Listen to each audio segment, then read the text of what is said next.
بسم اللہ والحمد للہ والصلاة والسلام علی رسول اللہ وبعد. اللہم صلی علی محمد وعلی آل محمد کما صلیت علی ابراہیم وعلی آل ابراہیم انکا حمید مجید. اللہم بارک علی محمد وعلی آل محمد کما بارکت علی ابراہیم وعلی آل ابراہیم انکا حمید مجید. رب اشرح لی صدری ویسر لی امری واحلل عقدۃ من لسانی یفقهوا قولی رب زدنی علما. ہر قسم کی حمد و ثناء، بزرگی و بڑائی، کبریائی اللہ رب العزت کے لیے. درود و سلام امام الانبیاء سید المرسلین خاتم النبیین رسول اکرم صلی اللہ علیہ وسلم کی ذات گرامی پر، جن کو اللہ رب العزت نے محض اپنے فضل و کرم کے ساتھ ساری کائنات کے لیے امام، ہادی، رہنما، پیشوا، پیغمبر و رسول بنا کر بھیجا ہے. درود و سلام کے بعد بلوغ المرام کتاب ہم پڑھ رہے ہیں، اور اس میں کتاب الطہارہ باب المیاہ یہ جاری ہے. پانی کے حوالے سے مسائل جو ہیں اس پہ احادیث آ رہی ہیں. تو 12 نمبر حدیث ہے. عن عبداللہ بن عمر رضی اللہ عنہما قال قال رسول اللہ صلی اللہ علیہ وسلم احلت لنا میتتان ودمان فاما المیتتان فالجراد والحوت واما الدمان فالطحال والكبد اخرجه احمد وابن ماجہ وفيه ضعف. عبداللہ ابن عمر رضی اللہ عنہ سے روایت ہے، وہ فرماتے ہیں کہ رسول اللہ صلی اللہ علیہ وسلم نے فرمایا احلت لنا، حلال کیا گیا ہے، لنا ہمارے لیے، میتتان دو میت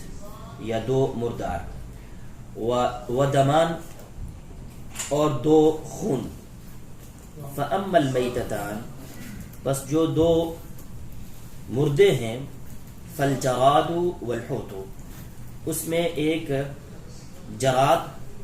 ٹڈی دل ہم اس کو کہتے ہیں اردو کے اندر، والحوت اور مچھلی. واما الدمان، اور جو دو خون ہیں، فالطحال، بس وہ تلی ہے، والکبد، اور اسی طریقے سے جگر ہے. اخرجہ احمد، اسے امام احمد نے اپنی کتاب کے اندر روایت کیا ہے. وابن ماجہ، اور اسی طریقے سے ابن ماجہ نے بھی اس کو لکھا ہے. وفیہ ضعف، اور وہ فرماتے ہیں کہ اس کے اندر ضعف ہے، اس حدیث کے اندر فرماتے ہیں ضعف ہے. یہ حافظ ابن حجر رحمہ اللہ کی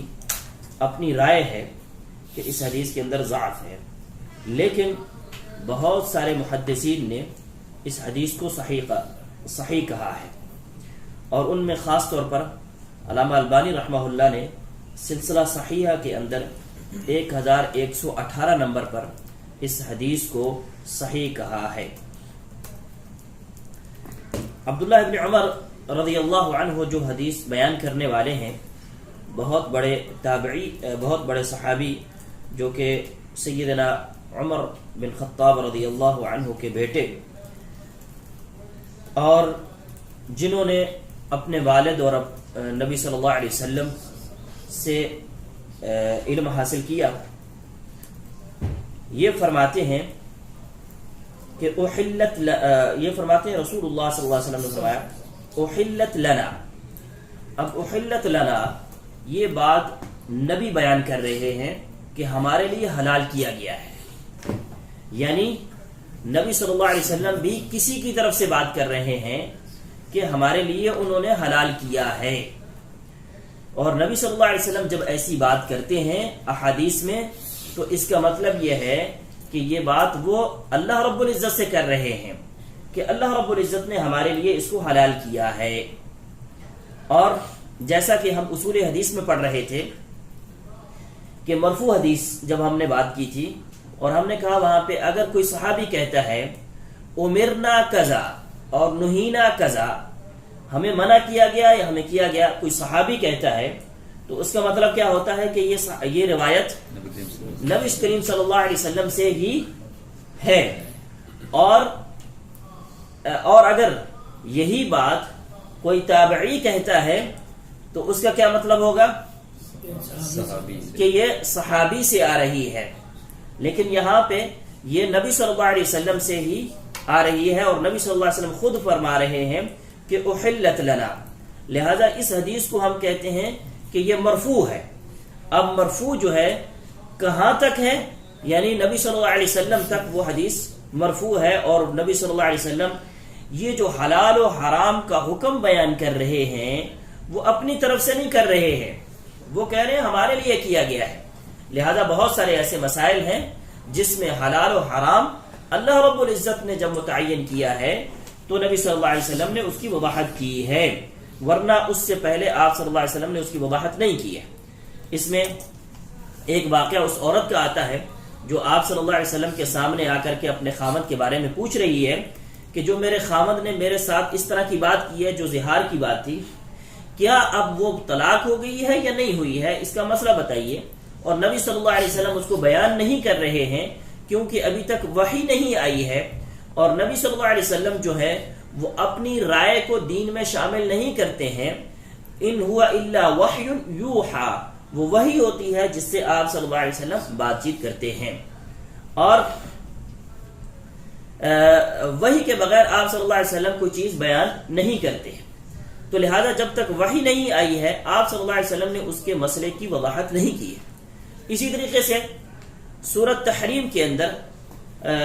اللہ رب العزت نے نبی صلی اللہ علیہ وسلم کو فرمایا لِمَ تُحَرِّمُ مَا أَحَلَّ اللَّهُ لَكَ، جو اللہ رب العزت نے آپ کے لیے حلال کیا ہے آپ اس کو حرام کیوں کر رہے ہیں؟ کیونکہ نبی صلی اللہ علیہ وسلم نے شہد پینے سے کہا کہ آج کے بعد میں شہد نہیں پیوں گا، تو اللہ رب العزت نے اس کو بھی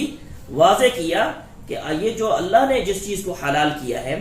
آپ اس کو کیوں حرام کر رہے ہیں۔ تو لہذا جب تک وحی نہیں آتی ہے نبی صلی اللہ علیہ وسلم اس وقت تک مسئلہ نہیں بیان کر رہے ہیں۔ تو حلال و حرام جو ہے یہ اللہ رب العزت کے ہاتھ میں ہے، اور اللہ رب العزت ہی اس کو کرنے والے ہیں۔ اس کے بعد اب آگے نبی صلی اللہ علیہ وسلم نے کیا فرمایا؟ احلت لنا، پھر آپ نے فرمایا میتتان و دمان۔ یہ جو ہے نبی صلی اللہ علیہ وسلم کی حسن تعلیم کا ایک طریقہ ہمیں نظر آ رہا ہے کہ آپ صلی اللہ علیہ وسلم نے پہلے تو یہ بتایا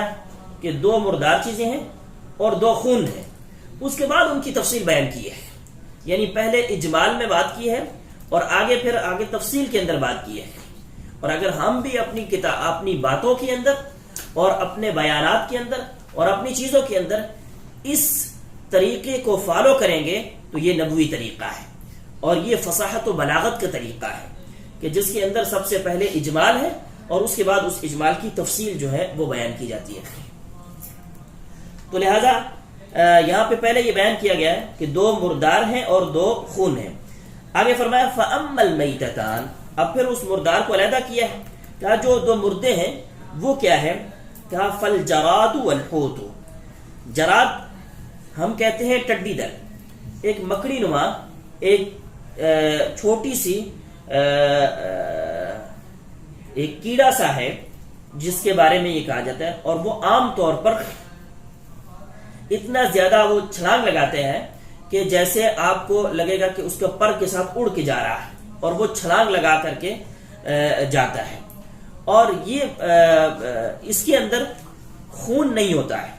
اس لیے اس کے بارے میں کہا گیا ہے کہ یہ جو ہے وہ حلال ہے، احلت لنا، یہ ہمارے لیے حلال ہے۔ والحوت، اور اسی طریقے سے مچھلی کے بارے میں کہا گیا کہ یہ بھی حلال ہے ہمارے لیے۔ اب یہ 2 اگر مردہ حالت میں ہمیں مل جائیں، مردہ حالت میں اگر ہمیں مل جائیں تو یہ ہمارے لیے حلال ہے، جبکہ شریعت نے جو ایک عام قاعدہ اور قانون دیا ہے وہ یہ دیا ہے کہ حرمت علیکم المیتۃ والدم، میتہ اور دم جو ہے یہ تمہارے لیے حرام ہے۔ عام قانون جو ہے قرآن کریم نے جو دیا ہے وہ ہمارے سامنے یہ ہے کہ یہ حرام ہے۔ اللہ رب العزت فرماتے ہیں قُلْ لَا أَجِدُ فِي مَا أُوحِيَ إِلَيْكُمْ قُلْ لَا أَجِدُ فِي مَا أُوحِيَ إِلَيْكُمْ إِلَّا، اور وہاں پر بھی یہی الفاظ ہیں جس کے اندر یہ کہا گیا ہے کہ مردار اور اسی طریقے سے خون جو ہے وہ تمہارے لیے حلال نہیں ہے، اور اس میں ساتھ میں خنزیر کا لفظ بھی ہے کہ یہ 3 چیزیں تمہارے لیے حلال نہیں ہے. لیکن یہاں پہ اس کی تخصیص ہم کہتے ہیں یا ہم کہیں گے اس کا استثناء ہو گیا ہے.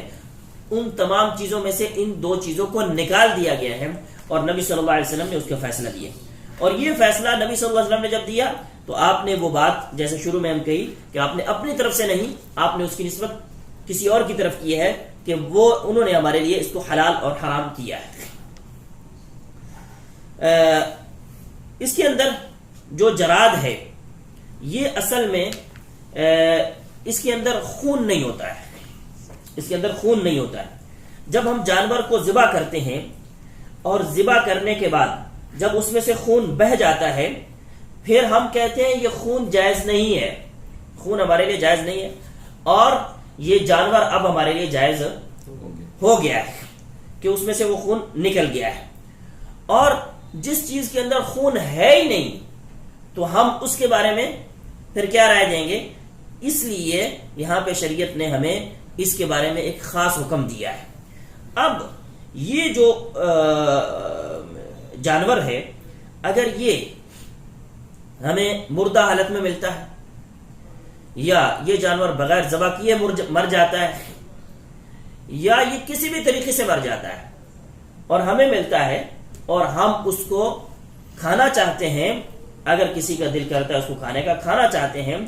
تو وہ اس کو کھا سکتا ہے. یہاں پہ شیخ عثیمین رحمہ اللہ نے ایک بڑا واقعہ لکھا کیونکہ یہ لوگ اس کو کھاتے ہیں اور بڑا اچھے طریقے سے کھاتے ہیں, بھون کر کے اچھے طریقے سے اس کو کھایا جاتا ہے. اب وہ فرمانے لگے کہ میں نے ایک بہت عمدہ قسم کی میرے پاس جراد تھی اور میں نے اپنے ایک دوست کو تحفے میں دی. میں نے اپنے دوست کو جب یہ تحفے میں دی تو اس نے لے تو لی, لیکن جب کھانے کی باری آئی کہتے میں نے ایک کھا لیا اور اس کے بعد میں نے سوچا کہ بس میں تو ابھی گیا, میرے تو مر نہیں ہے. یعنی وہ ایسی چیز ہے جسے لو, اور انہوں نے کہا کہ وہ مجھے تحفہ انہوں نے واپس کر دیا کہ میں تو مرتے مرتے بچ گیا. تو یہ ہے کہ یہ اگر کوئی بندہ نہیں کھا سکتا ہے وہ علیحدہ بات ہے. نبی صلی اللہ علیہ وسلم ایک جگہ پہ گئے, وہاں پہ ضب جو ہے وہ موجود تھی. آپ صلی اللہ علیہ وسلم نے صحابہ کو کہا کہ آپ کھاؤ, میرا اس کو دل نہیں کر رہا ہے کیونکہ ہمارے علاقے میں یہ کھائی نہیں جاتی ہے اور یہاں پہ کھائی جا رہی ہے, تو کوئی بات نہیں ہے, آپ لوگ کھا سکتے ہیں تو کھائیں, میرا اس کے لیے من نہیں کر رہا ہے. لہذا اگر کوئی نہیں کھا سکتا ہے تو وہ علیحدہ بات ہے, لیکن یہ چیز اپنے طور پر حلال ہے. ایک چیز ہے مثلا اگر کسی نے بعض دفعہ سپرے کیا ہے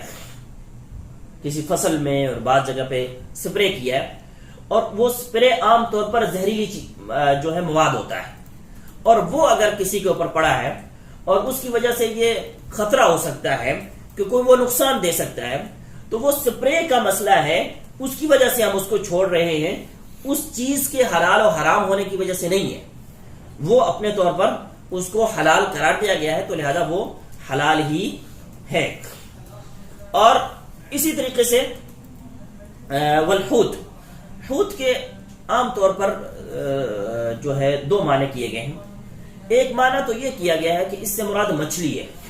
مچھلی کی کوئی بھی قسم ہو سکتی ہے, اور دوسرا مراد یہاں پہ معنی یہ کیا گیا ہے کہ سمندری جو بھی کچھ ہے وہ سب کچھ حوت کے اندر آتا ہے. دوسرا معنی یہ بھی کیا گیا کہ سمندری کوئی بھی جانور ہے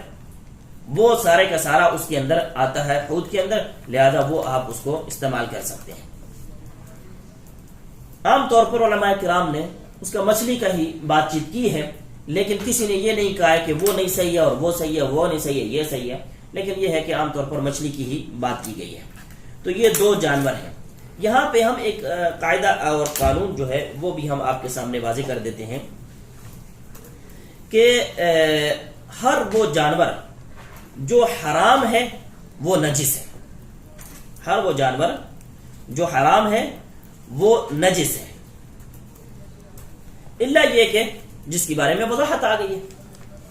الا یہ کہ جس کے بارے میں وضاحت آ گئی ہے کہ جناب یہ ایسے ہے اور یہ ایسے ہے. جیسے کہ پیچھے ہمارے ہاں گزرا ہے بلی کا مسئلہ. اب بلی حرام ہے لیکن نجس کہا نہیں ہے. حدیث کے الفاظ ہیں کہ وہ طاہر ہے, حدیث کے الفاظ ہیں کہ ابو قتادہ فرماتے ہیں میں نے نبی صلی اللہ علیہ وسلم سے سنا کہ آپ صلی اللہ علیہ وسلم نے فرمایا کہ انہا لیست بنجس، کہ وہ نجس نہیں ہے، لہذا بلی جو ہے وہ نجس تو نہیں ہے، لیکن یہ ہے کہ وہ حرام اپنی جگہ پر ہے۔ اور اس کی وجہ کیا بیان کی گئی ہے وہاں پہ، جو ہمیں اس کی نجاست سے وہ کرنے کے لیے وجہ کیا بیان کی گئی ہے، وہ وجہ وہاں پہ بیان کی گئی ہے کہ طوافین علیکم، کہ وہ تمہارے درمیان میں گھومنے والی ہے، تمہارے ساتھ زیادہ تر اس کا تعامل ہے، تم زیادہ تر اس کے پاس رہتے جاتے ہو، وہ تمہارے درمیان میں زیادہ آتی جاتی ہے۔ یہ شریعت کا لطف ہے، شریعت کا لطف ہے، اور شریعت کی کرم فرمائی اس کو کہنے کہ یہ ہے کہ شریعت نے ہمارے لیے بعض وہ چیزیں جو ہمارے لیے مشکل ہو سکتی تھی ان کو آسان کر دیا گیا ہے۔ اس میں ایک تو بلی کے اوپر بھی رحم ہے، اور پھر ہمارے لیے بھی کہ ایک ایسی چیز جو ہمارے درمیان میں رہتی ہے، ہم بار بار اس کے قریب آتے جاتے، اس کو وہ نہیں کہا گیا، بتا اس کو حرام کیا گیا ہے، لیکن اس کا لعاب اور ان ساری چیزوں کو نجس نہیں کہا گیا ہے، ان سب چیزوں کو نجس نہیں کہا گیا ہے۔ اور بعض علماء کرام نے تو یہ بات بھی کہی ہے کہ کوئی اور بھی جانور ایسا ہے جس کے ساتھ تمہارا تعامل زیادہ ہوتا ہے، جس کے ساتھ تمہارے کام شام زیادہ ہوتے ہیں، مثلا آج کل ہمارے ہاں گدھا یوز ہوتا ہے، تو اگر اس کا تعامل زیادہ ہوتا ہے تو ان کے بارے میں بھی ایسی باتیں کہی گئی ہیں، اور اس طرح کی بہت اور جتنی چیزیں ہیں ان کے بارے میں بھی یہ بات کہہ سکتے ہیں کہ ان کے قریب میں جانا کرنا ان سے نجس نہیں ہوتا ہے۔ لیکن یہاں پہ خاص طور پر بلی کے بارے میں بات ہوئی ہے تو وہی ہم بات کریں گے، لہذا یہ بات تو بلی کے بارے میں ویسے ہی آ گئی، لیکن اصل بات یہ تھی کہ دو جو مردار ہیں وہ ہمارے لیے حلال ہیں، وہ جراد اور حوت ہے۔ یہاں پہ بڑا عجیب سا مسئلہ ہے، وہ یہ کہ امام مالک علیہ رحمہ ان کی قدر و منزلت اور مقام اپنی جگہ پہ ہے، ان کا یہ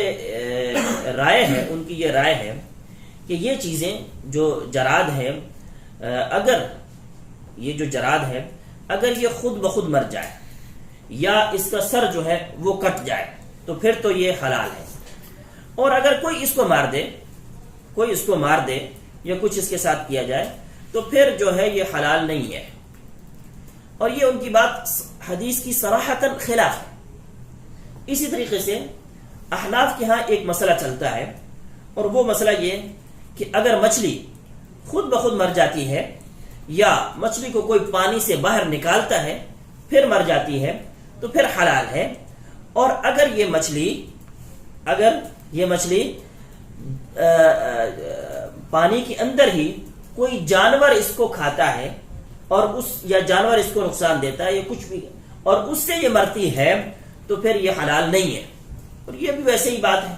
کہ یہ بات جو ہے حدیث کی صراحتاً خلاف ہے، حدیث میں ایسی کوئی بات نہیں آئی، نبی صلی اللہ علیہ وسلم نے بڑے اچھے انداز میں بات کی ہے، اور آپ صلی اللہ علیہ وسلم کے ایک ایک حرف کے اندر وہ فصاحت و بلاغت کے اعتبار سے اور تمام مسائل کو اس کے اندر پرونے کے اعتبار سے وہ بات بڑی اہم ہوتی ہے، اور وہ یہاں پہ اس کا کسی بھی اعتبار سے ذکر نہیں آ رہا ہے۔ اور یہ جو بات ہے نا سمندر کے حوالے سے، اس میں حدیث کے الفاظ ہیں، قرآن کریم کے الفاظ ہیں، احل لکم صید البحر وطعامہ، صید البحر وطعامہ، فرمایا سمندر کا شکار اور اس کا کھانا، وطعامہ، اور اس کا کھانا جو ہے وہ تمہارے لیے حلال ہے۔ تو لہذا کسی بھی اعتبار سے اگر یہ مردہ ہمارے سامنے آ جاتی ہیں، موجود ہیں، تو ہم اس کو کھا سکتے ہیں، کیونکہ اس کے اندر وہ خون جو کہ نجائز ہوتا ہے وہ نہیں ہے۔ اور ایک اور مسئلہ وہ یہاں پہ بیان کر کے بات کو آگے چلاتا ہوں، بات لمبی ہو رہی ہے۔ مسئلہ یہ ہے کہ بہت ساری ایسی چیزیں ہیں جو کہ ہم سے پہلے قوموں یعنی یہود و نصارہ ان کے بیچ میں ایسی تھی کہ ایک ہی چیز ہے، اس کی ایک چیز منع ہے اور دوسری چیز جائز ہے، لیکن الحمدللہ ہمارے ہاں ایسی کوئی چیز نہیں ہے۔ ہمارے ہاں جانور کو ذبح کریں، اس کا خون بہہ جائے، اس کے بعد سارا جانور آپ کے لیے حلال ہے۔ ہمارے ہاں ایسی کوئی چیز نہیں ہے، لیکن یہ ان کے ہاں موجود تھی۔ آج ہم اگر ایسی کوئی تفریق کرتے ہیں، جو کہ بعض لوگ کرتے ہیں کہ جس جانور میں سے یہ چیزیں حلال نہیں ہیں، اگر ہم ایسی تفریق کرتے ہیں تو ہم ان کے ساتھ ملنے کی کوشش کر رہے ہیں، جبکہ جانور کے اندر ہر چیز جو ہے اس کو حلال کسی چیز کو بیان نہیں کیا گیا ہے احادیث میں. اس کے بعد فرماتے ہیں وَأَمَّا الدَّمَانِ، اس کے بعد دو خون جو ہے، فَالطِّحَالُ وَالْكَبِدُ. طحال جو ہوتا ہے یہ ہے تلی، جس کو ہم تلی بولتے ہیں. یہ میدے کے ساتھ میں لگی ہوئی ایک چھوٹی سی، یہ بھی یوں سمجھے کہ خون کا لوتھڑا، اس کو سمجھ لیں، خون کا لوتھڑا، خون جم جاتا ہے اور وہ ایک گوشت نما بن جاتی ہے. اس کے بارے میں چونکہ یہ خون ہے اور خون کو ہمارے لیے حرام کیا تھا، حرمت علیکم المیتۃ والدم، دم کہا تھا وہاں پہ، خون کو حرام کیا تھا، لہذا یہاں پہ اس خون کو علیحدہ طور پر کر کے حلال کر دیا. والکبد، اور کبد جو ہے وہ جگر، چونکہ یہ بھی خون سے ہی تیار ہوتا ہے اور خون کا ہی ایک چیز ہوتی ہے، تو اس کو بھی یہاں پہ حلال بیان کیا گیا ہے. یہاں پہ ایک مسئلہ وہ ہم واضح کر دیں، اور وہ یہ ہے کہ ہر وہ خون، ان کے علاوہ یہ جو بیان کیا گیا، اس کے علاوہ ہر وہ خون جو کہ جانور کو ذبح کرنے کے بعد اس کے اندر رہ جاتا ہے، ذبح کرنے کے بعد اس کے اندر رہ جاتا ہے. مثلا جانور کو ذبح کیا، خون بہہ گیا، لیکن اس کے بعد کچھ نہ کچھ خون جو ہے ہر جگہ پہ رہ جاتا ہے. اس کے دل میں خون رہ جاتا ہے، اور اسی طریقے سے اس کی رگوں میں بعض دفعہ خون رہ جاتا ہے، اور وہ خون جو ہے وہ حلال ہے. وہ حلال بھی ہے اور وہ طاہر بھی ہے، حلال بھی ہے اور وہ خون طاہر بھی ہے. اور اسی طریقے سے یہاں پہ دو خونوں کا تذکرہ کیا ہے، لیکن ایک خون جس کو ہم دل کہتے ہیں وہ بھی خون سے ہی ہوتا ہے، اور اس کے اندر بھی خون کا ہی زیادہ وہ ہوتا ہے. تو وہ خون جو ہے اس کو ابھی حلال کیا گیا ہے، وہ بھی حلال ہے، لیکن اس کا یہاں پہ تذکرہ نہیں کیا گیا. یہ ضروری نہیں ہے کہ ایک ہی حدیث کے اندر تمام چیزوں کا تذکرہ کیا جائے، لیکن وہ بھی اسی طریقے سے حلال ہی ہوتا ہے. یہ حدیث یہاں پہ جو ہمارے سامنے لائی گئی ہے، چونکہ یہ پانی کے بارے میں بات چیت ہو رہی تھی، تو یہاں بتانے کا مقصد یہ ہے کہ یہ جو ٹڈی دل ہے، مچھلی ہے، اور اسی طریقے سے یہ چیزیں اگر اس کو اندر کوئی پانی اور خون بھی ایک پانی کی قسم ہوتی ہے، پانی میں چلی جائے، یا یہ جو خون ہے یہ بھی پانی کی قسم، تو یہ ساری چیزیں جو ہیں وہ اس سے پانی جو ہے وہ ناپاک نہیں ہوتا ہے. اگر ان کی وجہ سے پانی کے اندر رنگت میں یا کسی اعتبار سے کچھ چینجنگ آتی ہے تو وہ پانی پاک ہے، پانی ناپاک نہیں ہوتا ہے. اس کے بعد آگے 13 نمبر حدیث ہے، وعن ابی ہریرہ رضی اللہ عنہ قال قال رسول اللہ صلی اللہ علیہ وسلم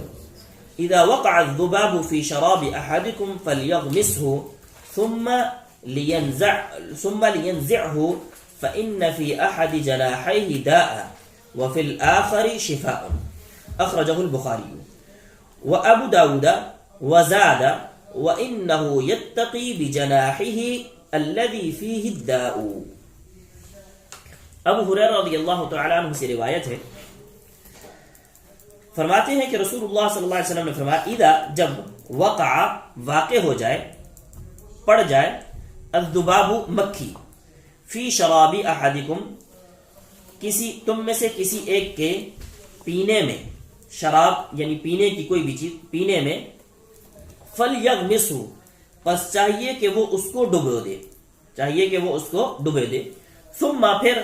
لینزعہ پھر اس کو نکال لے، ینزعہ پھر اس سے اس کو نکال لے. فإن فی احد جناحیہ، فإن بے شک یقیناً، فی احد جناحیہ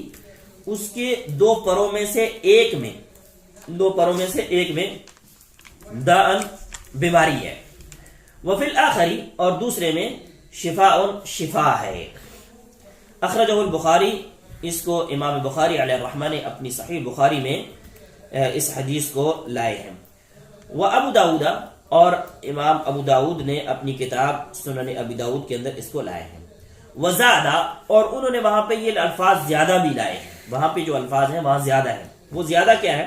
کہتے ہیں وَإِنَّهُ اور بے شک وہ مکھی جو ہے، یتقی وہ بچاتی ہے، بجناحیہ اپنی بجناحیہ اپنے پر کے ساتھ، الذی وہ جو فیہ داء جس کو بیماری ہے، جس میں بیماری ہے، اس کے ذریعے سے وہ اپنے آپ کو بچاتی ہے، اپنے آپ کا حفاظت کرتی ہے۔ سیدنا ابو ہریرہ رضی اللہ تعالیٰ عنہ یہ معروف صحابی ہیں اور سب سے زیادہ احادیث بیان کرنے والے صحابی ہیں۔ وہ بیان کرتے ہیں کہ رسول اللہ صلی اللہ علیہ وسلم نے فرمایا کہ جب مکھی کسی کے پینے میں، پینے کی کوئی بھی چیز، لیکوڈ کوئی بھی چیز اس کے اندر جب چلی جائے اور اس کو اب پینا ہے، تو اس کے لیے طریقہ یہ ہے کہ اس کو پہلے اس کے اندر ڈبویا جائے اور ڈبونے کے بعد پھر اس کو نکالا بھی جائے، ڈبونے کے بعد اس کو نکالا جائے اور اس کے بعد آپ اس کو استعمال کریں۔ اب پہلی بات جو یہاں پہ بیان کی گئی ہے وہ یہ ہے کہ یہاں پہ مکھی کی جو بات کی ہے، یہاں سے پتہ چلتا ہے کہ مکھی جو ہے اگر زندہ حالت میں ہے تو وہ طاہر ہے، پاک ہے، اور اسی طریقے سے اگر مردہ حالت میں ہے تو بھی پاک ہے، کیونکہ ہو سکتا ہے آپ اس کو ڈبوئیں اور وہ مر جائے، ہو سکتا ہے آپ اس کو ڈبوئیں اور وہ مر جائے، تو پھر بھی آپ کو یہ نہیں کہا ہے کہ آپ اس کو نہ پئیں، بلکہ ڈبو کر کے آپ اس کو پی سکتے ہیں۔ اور جس چیز اگر وہ ناپاک ہوتی ہے تو ہمیں پہلے سے ہی بتا دیا جاتا کہ یہ پانی ناپاک ہو گیا یا کھانے پینے کی چیز جو ہے وہ ناپاک ہوگی تو میں نہیں کھانی، لیکن ہمیں مزید اس کو ڈبونے کی بات کی جا رہی ہے، لہذا اس سے ہمیں پتہ چل رہا ہے کہ یہ زندہ اور مردہ دونوں حالتوں میں یہ پاک ہی ہے۔ اب کچھ لوگوں نے یہ بات کی ہے کہ یہ بات جو ہے وہ صرف مکھی کے ساتھ ہے یا اس طرح کی جتنی چیزیں ہیں ان کے ساتھ بھی یہی بات ہے، اور کچھ لوگوں نے ان سب چیزوں کو کہا کہ جو بھی اگر اس طرح کی کوئی چیز آتی ہے تو اس کے لیے بھی ہم یہی حکم رکھیں گے، اور کچھ نے کہا کہ جہاں پہ حدیث کی بات ہے تو ہم اس حدیث کو وہیں پر ہی رکھیں گے اور اسی کے بارے میں ہی بات کریں گے، ہم اس سے زیادہ آگے نہیں جائیں گے۔ لیکن لوگوں نے اس کے اوپر لکھا ہے، شیخ عثیمین رحمہ اللہ نے بھی لکھا ہے، سب نے اس کے اوپر لکھا ہے، مکھی کا کسی کے پانی میں چلا جانا۔ اب جب ہم نے اس کے لیے کیا کرنا ہے کہ اس کو ڈبونا ہے، اب اس کی آگے وضاحت بھی کی گئی ہے کہ پھر ہم نے اس کو نکالنا بھی ہے، ہو سکتا ہے کوئی پیتا پیتا اس کو اپنے اندر ہی لے جائے، کیونکہ وہ چھوٹی سی چیز ہے اور وہ آپ کے اندر بھی جا سکتی ہے، کوئی متنبع نہ ہو، دیکھ نہ پائے، توجہ نہ دے پائے تو وہ اندر بھی جا سکتی ہے، لہذا اس کو کہا کہ اس کو پہلے پھر نکالا بھی جائے۔ اور جو وہاں پہ اس کی علت بیان کی گئی ہے وہ علت یہ ہے کہ اس کے دو پروں میں سے ایک پر میں بیماری ہے اور ایک میں شفا ہے۔ اور اگلی حدیث میں یہ بیان جو ابو داؤد کی روایت ہے اس میں وہ کہتے ہیں کہ جو بیماری والی ہے اس کے ساتھ وہ اپنے آپ کو بچاتی ہے اور دوسرے پر کو بھی وہ بچاتی ہے، یعنی بیماری والا جو پر ہے اسی کو ہی وہ استعمال کرتی ہے کہیں بھی رکھنے کرنے کے لیے۔ تو لہذا یہ مکھی جو ہے، بعض دفعہ آج کل مکھیوں کا موسم ہے اور بعض دفعہ یہ ہوتا ہے کہ کوئی آدمی وہ اس کو پسند نہیں ہے اس طرح کی چیز کہ وہ نہیں پی سکتا ہے، کہ اگر مکھی اس کے ذہن میں یہ آتا ہے پتہ نہیں مکھی کہاں سے آ رہی ہے، حمام سے آ رہی ہے، کسی غلط جگہ سے آ رہی ہے، گندی جگہ سے آ رہی ہے، کسی پھول کے اوپر سے آ رہی ہے، کوئی پتہ نہیں ہے کہاں سے آ رہی ہے یہ مکھی اور کیا کر کے آ رہی ہے، اور یہ میرے اس پانی میں بیٹھ گئی ہے۔ اب اس کے اندر اس طرح کی چیزیں ہیں، اس بندے کی اس طرح کی چیزیں ہیں اور وہ نہیں پی سکتا ہے، تو کوئی مسئلہ نہیں ہے، وہ نہیں پیے، جو پی سکتا ہے وہ اس کو پی بھی سکتا ہے۔ یہاں پہ ایک مسئلہ اور بھی بیان کیا گیا، اگر کوئی شخص یہاں پہ ایسا مسئلہ ہو گیا تو بھائی نے وہ نہیں پی کہ جناب یہ تو مکھی آ گئی، اس میں رکھ دیا، اوپر سے باہر سے دوسرا آدمی آ گیا، ہم نے اس کو وہ پیش کر دیا، تو وہ کہتے ہیں کہ اس کو بتانا چاہیے کہ اس میں مکھی پڑی تھی کہ نہیں بتانا چاہیے۔ اس طرح کے مسائل جو ہے لوگ کرتے ہیں، تو ایسی کوئی ضرورت نہیں ہے کہ آپ کسی کو، اگر وہ چیز حرام ہوتی یا اس سے کوئی نقصان ہوتا جو شریعت نے بیان کیا ہوتا تو پھر ہم اس کو بتاتے۔ آج مسئلہ یہ ہے ہم کاروبار کرتے ہیں، چیزیں بیچتے ہیں، اس میں عیب ہوتا ہے وہ نہیں بتاتے ہیں، اور ایک مکھی کے بارے میں ہم مسئلہ پوچھنے کے لیے آ جاتے ہیں کہ جناب اس کو ہمیں بتانا چاہیے یا نہیں بتانا چاہیے۔ جبکہ نبی صلی اللہ علیہ وسلم نے ایک جگہ پہ گئے اور ایک صحابی اپنی گندم یا اس طرح کا کوئی مال تھا جو بیچ رہے، جب آپ نے اندر ہاتھ ڈالا تو اندر سے گیلا تھا، تو آپ صلی اللہ علیہ وسلم نے کہا اس کو بتاؤ لوگوں کو واضح کرو کہ اس کے اندر یہ عیب ہے اور یہ چیز ہے. اور آپ صلی اللہ علیہ وسلم نے واضح یہ بھی تجارت کا طریقہ بتایا ہے کہ تجارت کے اندر ہر چیز کو واضح کرو کہ یہ چیز ایسے ہے، یہ عیب ہے اور یہ عیب ہے، یہ عیب نہیں ہے. اور پھر آپ صلی اللہ علیہ وسلم نے فرمایا کہ جس بندے نے سچ بولا اور سچی بات کی تو فرمایا بورک لہ ما فیہما، یعنی ان دونوں کو خریدنے اور بیچنے دونوں کے درمیان کے اندر اس کے اندر برکت پیدا ہوگی. اور اگر کہا فَإِن كَذَبَا وَكَتَمَا مُحِقَتْ بَرَكَةُ بَيْعِهِمَا، فرمایا اگر انہوں نے جھوٹ بولا یا اس میں سے کوئی چیز چھپائی تو ان دونوں کی اس خرید و فروخت کے اندر جو برکت ہے وہ ختم ہو جاتی ہے. لہذا حقیقت کو وہاں پہ بیان کرنا بہت ضروری ہے. تو یہ بات آ گئی تو کر دی گئی ہے. ورنہ یہاں پہ ہم جو بات کر رہے تھے وہ یہ کہ مکھی کے ایک پر میں بیماری ہے اور دوسری میں شفا ہے. اب ایک تو یہ کہتے ہیں کہ وہ جو بیماری ہے نا اس بیماری کی شفا دوسرے پر میں ہے، اور دوسرا یہ کہ اللہ نے نبی صلی اللہ علیہ وسلم نے عام بات کی ہے، لہذا وہ تمام بیماریوں کی شفا ہے، تمام بیماریوں کی شفا ہے. اس کے بعد یہ ہے کہ کہتے یہ ہیں کہ یہ جو آج کل جو میڈیکل نے ایک ترقی کی ہے اس کے اندر میڈیکل والے یہ بتاتے ہیں کہ اس کے اندر ٹائیفائڈ بخار جو ہے اس کے جراثیم جو ہے اس پر کے اندر ہوتے ہیں، ٹائیفائڈ بخار کے جراثیم اس پر کے اندر ہوتے ہیں. اب یہ جو باتیں ہیں نا، یہ جو ہم کرتے ہیں کہ جناب ڈاکٹر ایسے کہتے ہیں یا سائنسدان ایسے کہتے ہیں یا فلاں ایسے کہتے ہیں، نبی صلی اللہ علیہ وسلم کی بات کے بعد کسی کی بات نہیں ہے، نبی صلی اللہ علیہ وسلم کی بات کے بعد کسی کی بات نہیں ہے اور کوئی حیثیت نہیں ہے اس کی، کوئی وقت نہیں ہے اس کی. لیکن یہ ہم بیان اس لیے کرتے ہیں تاکہ لوگوں کے دلوں کے اندر اطمینان پیدا ہو جائے. اور دوسرا یہ ہوتا ہے کہ جو لوگ نبی صلی اللہ علیہ وسلم کے اوپر رد کرتے ہیں، آپ صلی اللہ علیہ وسلم کی احادیث کو جھٹلاتے ہیں، آپ صلی اللہ علیہ وسلم کے بارے میں باتیں کرتے ہیں، آپ صلی اللہ علیہ وسلم کی گستاخی کرتے ہیں، ان کے سامنے اس طرح کے دلائل دے کر کے ان کے منہ کو بند کرنے کی ہم کوشش کرتے ہیں تاکہ ان کا منہ بند ہو جائے. ورنہ ایک مسلمان جب اس کے سامنے نبی صلی اللہ علیہ وسلم کی بات آ جائے، چاہے یہ ڈاکٹر، چاہے یہ انجینئر، چاہے یہ سائنسدان اس کے خلاف ہی کیوں نہ بات کر رہے ہوں، ہمارا ایمان اور ہمارا یقین وہی ہے جو نبی صلی اللہ علیہ وسلم نے بیان کر دیا ہے جب صحیح طریقے سے ہمارے سامنے بات آ گئی ہے. تو لہذا یہ بات جو ہے وہ بیان کی جا گئی ہے کہ اس کے اندر اس پر کے اندر بیماری ہوتی ہے اور اس بیماری کی وجہ سے جب آپ اس کو ڈبو دیتے ہیں اس کی شفا کو تو اس کا بیلنس ہو جاتا ہے. اور اگر آپ صرف یہ کرتے ہیں کہ اس کو نکال کر کے ہی پھینک دیتے ہیں اور اس کو ڈبوتے نہیں ہیں تو اس کی وہ شفا والا جو پر ہے وہ اس کے اندر ڈوبتا نہیں ہے. اور شریعت کی ہر بات کے اندر حکمت ہے اور بہت ساری حکمتیں ہیں اور وہ میرے اور آپ کے لیے بہتر ہیں. اور دیکھیں یہاں پہ شریعت نے شریعت کی ایک بات وہ ہمارے یہاں پہ سمجھ آ رہی ہے کہ شریعت نے ہماری صحت کا بھی خیال رکھا ہے اور شریعت نے ہمارے لیے شفا اور بیماری کے بارے میں بھی سوچا ہے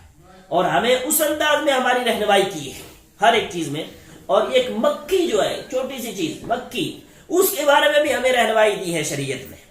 یعنی یہ ہماری شریعت جو ہے بڑی عظیم ہے جس کے اندر نبی صلی اللہ علیہ وسلم نے کوئی بات چھوڑی نہیں ہے. آپ صلی اللہ علیہ وسلم نے ہر بات بیان کر کے گئے ہیں حتیٰ کہ مکھی کے بارے میں ہو. اور حضرت سلمان فارسی رضی اللہ تعالیٰ عنہ نے جیسے بیان کیا تھا، ان کو ایک بندے نے تان کے طور پر تانا کرتے ہوئے کہا کہ تمہیں تمہارا نبی جو ہے وہ بخانہ کرنے کا طریقہ بھی سکھاتا ہے؟ انہوں نے کہا ہاں، ہمارا نبی جو ہے ہمیں یہ بھی طریقہ سکھاتا ہے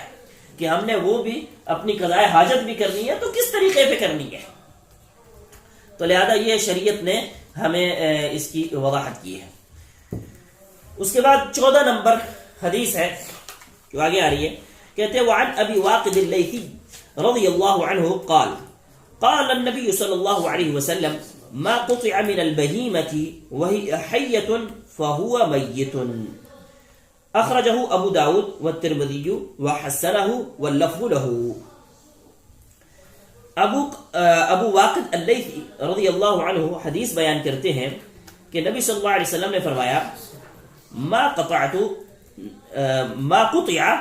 جو کاٹا جاتا ہے، ما قطع جو کاٹا جاتا ہے، من البہیمتی چوپاؤں میں سے، وہی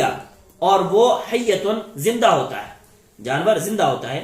فہوا میتن تو وہ مردار ہے یعنی وہ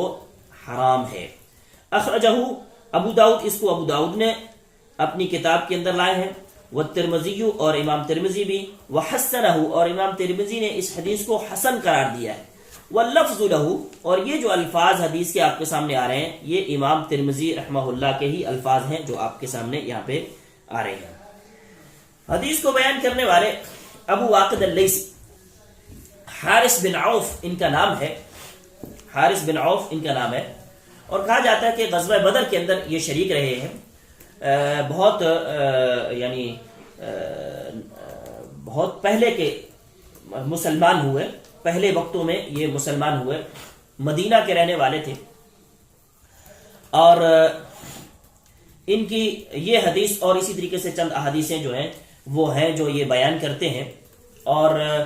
ان کے بارے میں یہ ہے کہ یہ ان کی وفات جو ہے، ان کی وفات وہ 53 یا 58 ان سن ہجری کے اندر ہوئی ہے۔ اور انہوں نے جو حدیث بیان کی ہے، حدیث کے اندر یہ ہے کہ اگر کوئی بہیمہ، یہاں پہ بہیمہ کا لفظ استعمال ہوا ہے، یہ بھی آپ کے سامنے رکھ دو۔ بہیمہ جو بہائم لفظ ہے ہمارے ہاں یوز ہوتا ہے، البہیمہ، یہ ہے ابہام سے، ابہام، ہم کہتے ہیں اس بات کے اندر تو آپ نے ابہام پیدا کر دیا، یا یہ تو بات مبہم ہے، یہ تو سمجھ میں نہیں آنے والی ہے۔ ایک لفظ ہوتا ہے لفظ جس کی سمجھ میں آتی ہے، دوسرا لفظ ہوتا ہے لفظ مبہم جس کی سمجھ نہیں آ رہی ہوتی ہے، وہ لفظ جس کی سمجھ نہیں آ رہی ہوتی اس کو ہم مبہم کہتے ہیں، یہ وہی ابہام سے بہیمہ ہے۔ اور چونکہ جانوروں کی بات ہمیں سمجھ میں نہیں آتی ہے، جن جانوروں کی بات ہمیں سمجھ میں نہیں آتی ہے، یا وہ الفاظ جو کہ وہ زبان بولتے نہیں ہیں، ان کی بولی نہیں ہوتی ہے، اس لیے ہم ان کو بہیمہ کہہ دیتے ہیں۔